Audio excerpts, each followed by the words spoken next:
Sir, give me some days. I will deposit the fees as soon as possible. Gopal, Sir, I will call you later. হ্যাঁ ma'am বলুন। তুমি কতদূর পর্যন্ত পড়াশোনা করেছো? ম্যাডাম, আমি ক্লাস 2 পর্যন্ত পড়াশোনা করেছি। কি? ক্লাস 2 পর্যন্ত? আর তুমি এত ভালো ইংলিশ বলতে পারো, এটা কি করে সম্ভব? আসলে ম্যাডাম, এই ফোন থেকে শিখেছি। এই ফোনে ইন্টারনেট আছে না, ওই ইন্টারনেট থেকে শিখেছি আর কি।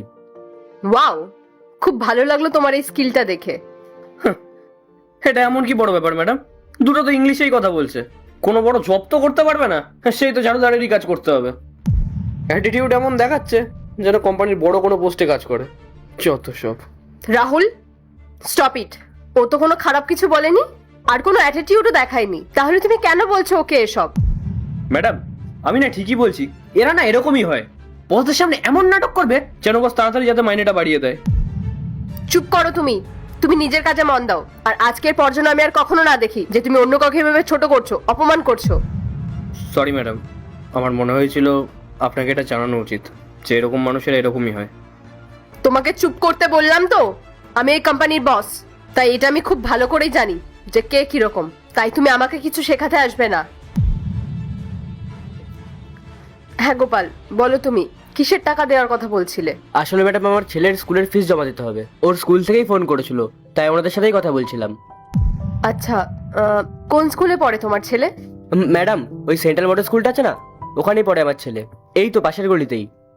Central model school? ওখানে তো সব বড় লোকের বাচ্চারা পড়ে, আর ফিসও অনেক বেশি। তুমি কি করে সব ম্যানেজ করো? হ্যাঁ ম্যাডাম, স্কুল তো অনেক বড়ই, আর পড়াশোনা করা তো অনেক খরচা হয়। কিন্তু কি বলুন তো, আমাদের ছেলের ভবিষ্যতের কথা তো, তাই একটু কষ্ট করে ওকে পড়াচ্ছি। আমি আর আমার ওয়াইফ মিলে যা কামাই, তার বেশিরভাগটাই আমার ছেলের পেছনে চলে যায়। ওকে যদি ভালো জায়গায় না পড়াই, তাহলে ও ভবিষ্যতে উন্নতি করবে কি করে? তাই জন্যই ওকে এত বড় স্কুলে ভর্তি করেছি। আমরা তো আমাদের স্বপ্নগুলো পূরণ করতে পারিনি, কিন্তু আমি চাই আমাদের ছেলে যেন তার সব স্বপ্ন পূরণ করতে পারে।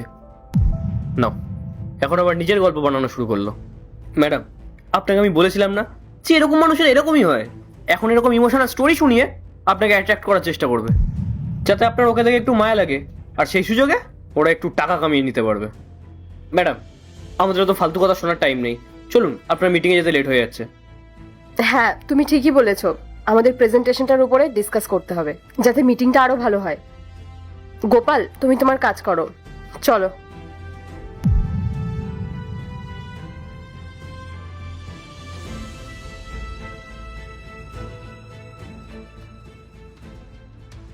এই চাকরটা না বড্ড বার বেড়েছে। ওর জন্য ম্যাডামের কাছে আজকে আমাকে এতগুলো কথা শুনতে হলো। ওর একটা ব্যবস্থা